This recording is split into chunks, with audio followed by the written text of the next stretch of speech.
I once got introduced to a guy called Tony. I heard it loud and clear, Tony, and 10 seconds later I called him Toby. Not once, but multiple times. And once I found out, I just wanted to disappear on the spot. That's when the overthinking spiral kicked in. I replayed how awkward it was, felt awful for the rest of the day, and just cringed every time I thought about it. Moments like that feel awful, and that's just a small example from my life. But the truth is, it's not the moment itself that hurts, it's what comes after. When something uncomfortable happens to us, it's like getting hit by two arrows. The first arrow is the initial thought. I was awkward, I made a mistake, and that's normal and comes out of nowhere. The second arrow, however, comes from our own bow, and it's all the judgment and self talk about the first arrow. Sometimes we just have difficult days and we make mistakes and feel anxious and mess up someone's name 10 seconds after hearing it, right? We don't have control over that first arrow, but we do have control over how we react. This is where the stop method comes in. Whenever you're stuck in anxious thoughts or overthinking, stop and go through these 4 steps.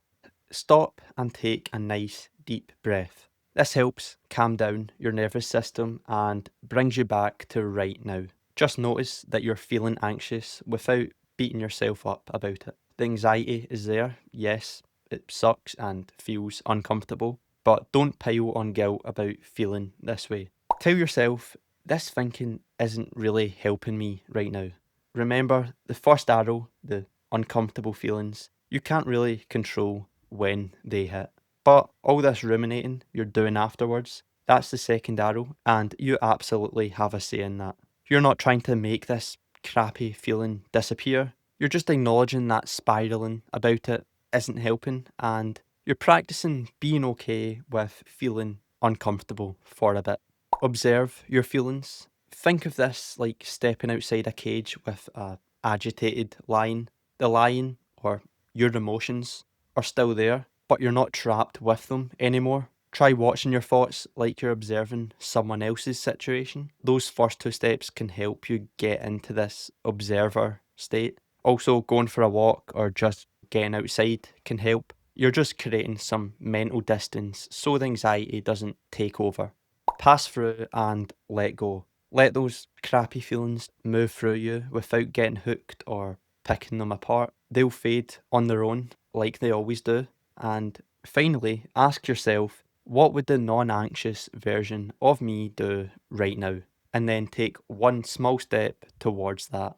And that's it. I'll put a ultra condensed version down below. One of the best ways to make this a habitual thing is to use any time you're overthinking or ruminating as a reminder to use the stop method. Try to not only practice this when you're completely overwhelmed or stressed, just practice it when you're slightly anxious, and that will make this method work even better. This is a skill that will improve with repetition. Each time you practice stop, you're essentially rewiring your brain's default response to stress, anxiety, and overthinking.